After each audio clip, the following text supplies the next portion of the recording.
It's week 14, day 93 of my full-time chronic pain rehabilitation journey.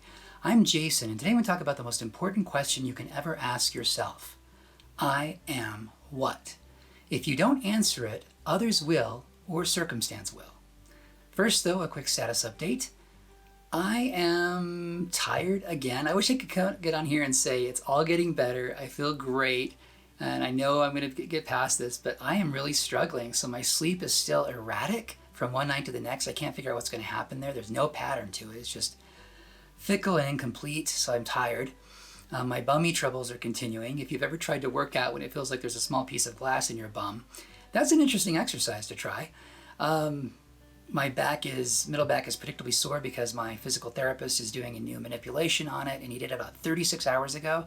And so I can almost get it down to like the hour now when I know I'm going to start hurting, and boom, right before I started to film my video, there it was. But I'm not complaining, even though it sounds like I am. I guess I am complaining. Oh well. It's rough. That's all I can say, is it's hard. All right, I have a tip for you related to resistance training. I've talked about what are called supersets, but have you ever heard of a drop set? So a drop set is a way to tax your muscles more when you're working out. So say if you are doing a bicep curl at 20 pounds and you do 10 repetitions, but then you're so fatigued you can't go on.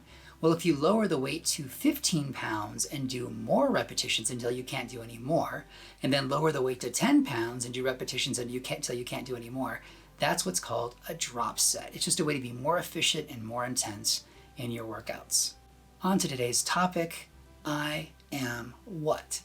Now, let me clarify, this is not a metaphysical question. I'm not trying to debate whether you are a soul with free will or a conscious meat bag without. That is a debate for smarter people than I. My basic take is that you cannot definitively answer that question, and in the absence of overwhelming and definitive evidence, I choose the first definition. I want to believe that I have free will. Everything in my experience tells me I do. It doesn't mean I have complete control over everything. I am influenced by a lot of stuff, but there is some part of me, maybe 5%, that has the ability to direct the traffic and to observe my own mind and make changes. That to me feels like free will, so I'm going to say we've got it. All right, most people never deliberately define themselves or ask themselves the question, I am what? And when they don't do this, what happens is circumstance will do it for you, and that includes other people. They might tell you who you're going to be, and if you go along with it, you haven't really taken charge of the opportunity to define who you are.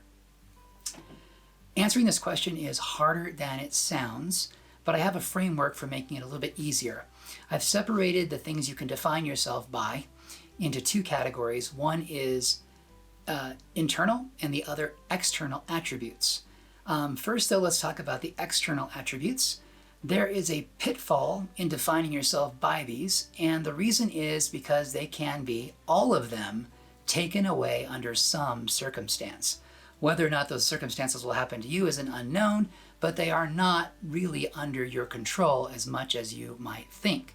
Some examples of this would be your bank account balance. I identify with my $1 billion in the bank. Or maybe your accomplishments. I was Bill Gates and built Microsoft Windows, something like that.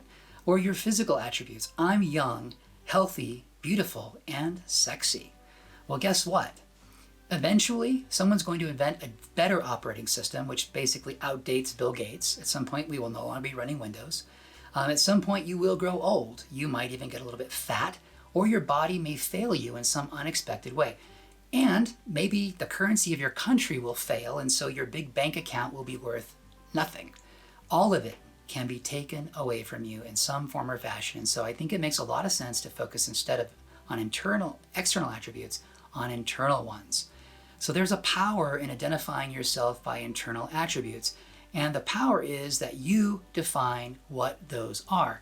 And if you don't have the attributes you want, you can actually go and get them. Again, because I believe we have free will. Other people may influence you and make it harder for you to facilitate building these attributes and defining yourself that way, but you are ultimately the one who has the last say in defining what you are.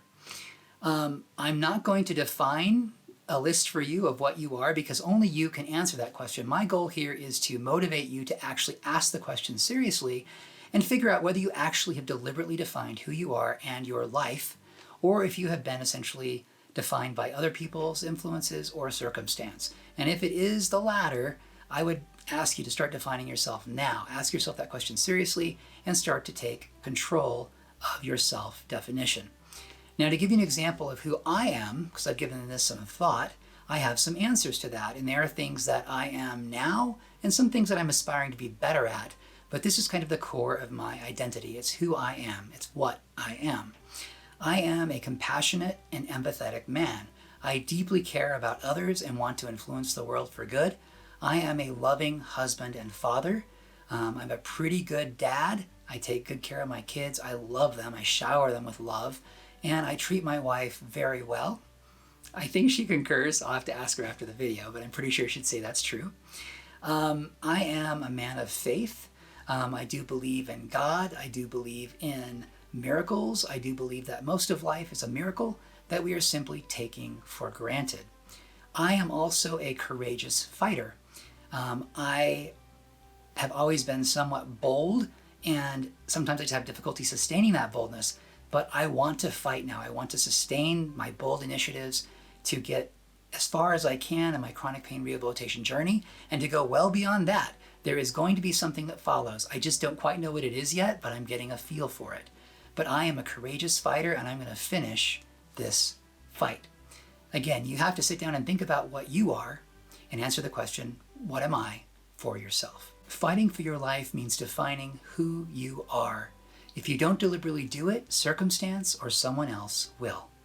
If you find my videos helpful, please pass them along and don't forget to subscribe. And until next time, keep fighting for your life.